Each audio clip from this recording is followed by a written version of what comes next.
Yooyaa shama akkam jirtu guyyaa irraas viidiyoo kan biraan deebinee jirra jechuudha. Guyyaa irraa kan waliin ilaa barattoonni gaafa yuunivarsiitii tan keessattuu barattoonni freshiin afur fiduuf maal gochuu akka isin qabdan tokko lamaan waliin ilaalaa jechuudha. Wantoota isinitti himu kana hunda yoo hojii irra oolchitan waan afur hin finneef sababa tokko iyyuu hin qabdan jechuudha. Freshman common course irratti afur fiduu dandeessu, qabxii bareedaa fudhachuu dandeessu jechuudha. Gaatii qabxii yuunivarsiitiitti hojjettan qabxii baay'ee murteessaadha. Keessattuu freshman common course departmentii barbaadan seenuudhaaf even gara fuulduraatti departmentii makkam join yoo gootan illee hamilee guddaa isinii ta'a jechuudha. Sanarraan dhaabbattanii qabxii hojjechuuf baay'ee isin fayyada jechuudha. Egaati yuunivarsiitii keessatti qabxii 0.5 gatii guddaa isin kaffalchiisuu danda'a. Sababa qabxii 0.05 departmentii tokko luus gochuu dandeessu. Sababa qabxii 0.05 fi departmentii tokko argachuu dandeessu. Kun riyaalitii jirudha jechuudha. Egaati qabxiin tiraansii qabaachuu dandeessu, qabaachuu dhabuu dandeessu. Barattoonni hedduun osoo hojjetanii tiraansii qabxii gaarii qabaachuu dhiisuu danda'u jechuudha. Sababni isaas qormaan guyyaa tokko lama hojii waggaa 12 hin madaalu jechuudha. Tarii guyyaa gaafa qormaataa sana muudii gaarii keessa jiraachuu dhabuu dandeessu, isin dhukkubuu danda'a. Tarii faamilii keessi qabaachuu dandeessu. Wantooti qabxiin tiraansii akkan isin gochuu danda'anii faaktaroonni adda addaa jiraachuu danda'u jechuudha. Durgaa qabxiin tiraansii luus yoo godhe barataan tokko kallattiimaan departmentii biyyatti filatee gara yuunivarsiitii waan seenuuf baay'ee miidhamu turan jechuudha. Garuu haala amma yeroo ammaa kanaan barataan carraa lammaffaa qaba jechuudha. Tiraansiitti yoo miidhamtan dhuftanii asitti qabxii bareedaa hojjettanii departmentii seenuu dandeessu jechuudha. Yuunivarsiitiin adda addaa yeroo adda addaa haala adda addaatu jira. Yuunivarsiitiin tokko tokko tiraansii persentii 20 ilaalanii GPA 50 ilaalanii persentii 30 kan kennan jiru jechuudha. Departmentii join gochiisuuf departmentii baay'inaan barataan irratti baay'atu irratti jechuudha. Yuunivarsiitiin tokko tokko immoo kallattiimaan GPA yuunivarsiitii hojjettanii fi interansii keessan ilaalanillee kan departmentiitti join barattoota gochisiisan ni jiru jechuudha. Kun dhaabbataa mini. Kanaafuu kan isinirraa eegamu gara yuunivarsiitii gad dhuftanii kallattiimaan fookasii keessan barumsa irra gootanii qabxii hojjechuu qabdu jechuudha. Arragaa qabxiilee ijoo wantoota gochuu qabdan afur isinitti hima. Egaa chaanalii kana irratti maashinii baay'ee isin barbaachisu yeroo yerootti isiniif qabadhee waan dhufuuf viidiyoo kana laayik gochuun chaanalii kiyya kanaaf haaraa yoo taatan immoo sabiskiraayib gochuun akka maatii taatan asumaan isin gaafadha. Isin eeguuttan jira. Sabiskiraayib waan gootaniif guddaa galatoomaa. Isin sekendii takka fayyadamtanii viidiyoo kana laayik sabiskiraayib yeroo gootan anaaf hamilee guddaa naaf kenna. Kanaaf egaa viidiyoo kana hiriyoota keessanii illee sheer gochuu warratti immoo waan gaaffii isinitti ta'e komentii keessatti dhabeessuun dagatina. Anaan kan nan beekne yoo jiraattan barataa yaala fayyaa yookiis barataa meedisinii waggaa 5ffaadha jechuudha.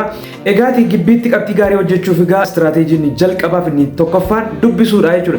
Dubbisuu jechuun calluma jedhanii laayibireerii keessa ooluu ta'anii buluu osoo hin taane dubbisi akka qabaa jechuudha. Yeroo baay'ee barattoonni dubbisa irratti dogoggora isaan uumanii qormaan miidii hin geenye, qormaan faayinaalii hin geenye jedhanii xiqqoo yeroo dilee ta'an argina jechuudha. Isin gibbii eegga seentanii ji'a common course isiniif kennamu san yeroo hundumaa akka waan bor qormaata fudhachuuf jettaniitti dubbisuu qabdu jechuudha. Dubbisi isinii qormaanni gad dhiyaate dubbistan baay'ee takka isin teenshineessuu danda'a jechuudha. Waan barbaadan illee kafar gochuu dhiisuu dandeessu jechuudha. Kanaaf egaa gaafa dubbistan maal gochuu qabdu nootii qabachaa deemuu qabdu. Main paartii fakkeenyaaf viidiyoo ilaaltu yoo ta'e viidiyoo keessan irraa nootii main pointii qabachuu qabdu jechuudha. Nootii main pointii isin qabattan kuni guyyaa gaafa teenshinii yookiis immoo guyyaa gaafa qormaanni dhiyaatu sana haala salphaa ta'een waan bal'aa kafar gochuu akka dandeessan isin taasisaa jechuudha. Uummanni baay'een nootii qabachuun jaallatan barattoonni hedduun garuu nootii qabachuun baay'ee isin fayyada jechuudha. Sababni isaas nama waan taataniif hin dagattu.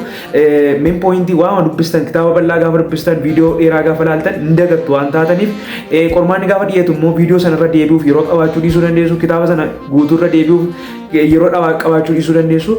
Kanaaf gaafa dubbistan tokkoffaa gaafa dubbistan irra keessa dubbisuu osoo hin taane toopikii dubbistan tana eegga dubbistanii raatanii toopikii sanarraa maal hubadheettanii of gaafachuu qabdu jechuudha.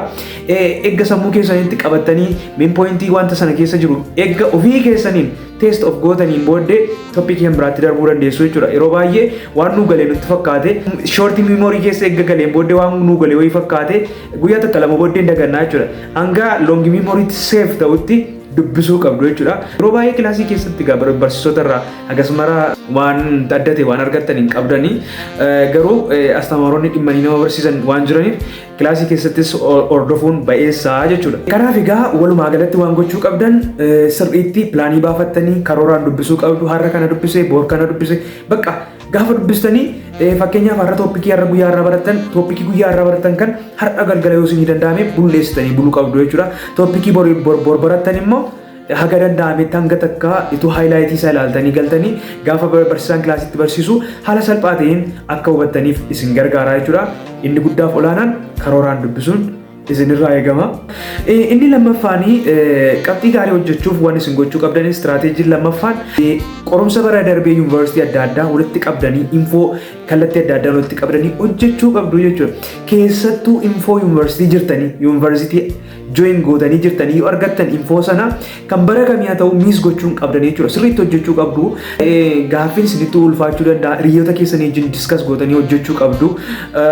Garuu kan isinitti himu yeroo baay'ee chaatjiitii fayyadamtanii deebii chaatjiitiin isinii kennu hundi dhugaa akka isinitti hin fakkaanne jechuudha. Yeroo baay'ee chaatjiitiin yookiis AI'n dogoggora waan uumanii fi waan kilaasiitti barattanii wajjiniin ilaaltanii wal bira qabdanii ilaaluu qabdu. Hiriyoota keessanii wajjiniin waan hojjettanii dabartan tokko deebii keessan wal bira qabdanii ilaaluu qabdu jechuudha. Keessattuu osoo qormaanni hin ga'iin soorsii infoo kana hojjettanii fixuu qabdu jechuudha. Qormaata adda addaa hojjechuun egaa faayidaa guddaa qaba. Iddoo hin dubbisin jirtan akka isin taachi gootan isin godha. Kana qofaaf qormaan sun illee deebi'ee carraa dhufuu qaba jechuudha. Kanaaf soorsii hojjechuun faayidaa guddaa qaba jechuudha. Dubbisa zimmettanii dubbisuu caalaayyuu soorsii hojjechuun bu'aa guddaa qaba jechuudha. Soorsii hojjechuu qabdu. Soorsii akkamittiin hojjechuu qabdu? Tooppikii takka guyyaa irraa barattan yoo ta'e, tooppikii guyyaa irraa barattan galgala gaafa dubbistanii tooppikii sana fixeera jettanii eeggamantaniin booddee of amansiistaniin booddee tooppikii sana keessaa qormaata ba'ee keessa deemtanii hojjechuu qabdu jechuudha. Sababni isaas more detailii waan hubattan isinitti fakkaate wayii osoo hubatiin darbitan akka isin detailii hubattan isin fayyada jechuudha. Kanaaf istiraateejii lammaffaan kanaadha jechuudha. Istiraateejii sadaffaanii waan isin gochuu qabdanii kilaasii utuu hin baratiniin dura haayilaaytii isaa xuxuquun baay'ee faayidaa qaba. Kun maaliif isin fayyada? Tokko kiiziin kilaasii keessatti yoo kenname haala salphaa ta'een kiizii dalaguu dandeessu. Kan biraan immoo kan inni isin fayyadu waan barattan yeroo dubbistan galmalee yeroo baay'ee wees akka irratti hin gooneef isin fayyada jechuudha. Kilaasii keessatti persentii 50 hubattan yoo ta'e persentii 50 hafee hubachuudhaaf yeroo muraasa isinitti fudhata jechuudha. Dubbisoo yeroo baay'ee isinitti hin fudhatu. Kanaaf kilaasii keessatti hanga danda'ame barsiisaa hordofu. Kanatti dabalataan immoo viidiyoo ilaaluu gursitanii osoo hin dubbisiniin dura viidiyoo ilaaluu osoo nootii keessan hin dubbisiniin dura yookiis immoo osoo islaayidii isinii kenname hin dubbisiniin dura viidiyoo osoo ilaaltanii baay'ee filatamaadha jechuudha. Viidiyoo ilaaltanii gaafa dubbistanii baay'ee waan isiniif galuuf. Istiraateejiin sadaffaan kanaa.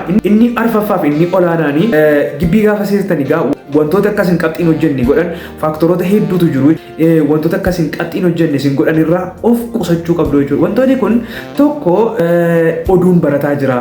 Oduurraa of eeggachuu qabdu. Keessumaa propagaandaa olii gadi barataan ofirraa of eeggachuu qabdu jechuudha. Zimedhanis akkasuma jechuudha. Yeroo baay'ee barattoonni waan jirree dhugaa godhanii haasa'u jechuudha. Kanaaf infoormeeshinii sobaarraa fagaachuu qabdu. Nama sinteenshineessurraa fagaachuu qabdu. Hiriyaa filattanii hiriyaa dubbisa jaallatu wajjiniin dubbisuu qabdu jechuudha. Gaafa dubbistan namni takka namni dubbisaa muudiimti keessan kan walitti hin taane jiraachuu danda'a. Namoota akkasii kanarraa hiikkachuu qabdu jechuudha. Gaafa dubbistan immoo galmalee cannaqamuu dhiisuu qabdu jechuudha. Firii taatanii dubbisuu qabdu. Gibbii keessatti qabxii gaarii hojjechuuf inni dhumaa disiipiliind ta'u. Disiipiliind ta'uu jechuun maal jechuudha? Muudiin keessa yeroo hundumaa waliin qixxaatu. Guyyaa takka isinitti tola, guyyaa takka isinitti hin tolu. Guyyaa takka bakka muudii adda addaa disturbisiin godhu jiraachuu danda'a. Yeroo hundumaa isinitti tolu baate karoora keessan miis gochuu hin qabdan. Karoora baafattan tokko miis gochuu hin qabdan jechuudha. Lammaffaa immoo waan isin beekuu qabdan kanatti dabalatee immoo afur nan hojjedha jettanii amanuu qabdu. Sammuu keessan amansiisuu qabdu. Of amansiisuu bakka nan hojjedha afur hojjechuun qaba jettanii pilaanii baafattan sanarratti immoo disiipiliind ta'uu qabdu jechuudha. Disiipiliind yoo hin taane karoora guyyaa biraa baafattanii yoo isin dabbare har'a miis gootanii isa guyyaa borii wajjin walirra of laappisin jalaa godhaa jechuudha. San booddee karoora keessan gaafanni wal dhiitaa deemu osoo hin jaallatin karoora baafattaniin ala ba'aa deemtu jechuudha. Kanaaf karooraan dubbisuu qabdu. Egaa guyyaa irraa isin fayyadadhee kan yaadu tippoota gibbii keessatti fireeshmaaniis haa ta'u siiniiris yoo taatanii infoormeeshinii isin fayyada jedhee yaadu isiniif qabadhee dhufeen jira. Viidiyoo guyyaa irraa waan hedduu akka barattan abdiin qaba. Gaaffii isinitti ta'u yoo jiraate immoo koomentii keessatti na beeksisa. Kanaaf amma ammaatti yoo sabskiraayib hin goone adaraa keessan sabskiraayib gochuun na jajjabeessa. Akkasumallee viidiyoo kana laayik gochuu hin dagatina. Sababni isaas gaafa isin laayik sabskiraayib gootan yuutuubiin hiriyoota keessan kan biroodhaaf illee viidiyoo kana sheer waan godhuuf subscribe gochuun guyyaa keessan comment keessatti naaf qooduu hin dagatina. Guyyaa kan biraa viidiyoo biraan hanga walitti deemnutti nagaa waaqayyoon nuuf tura. Galatooma.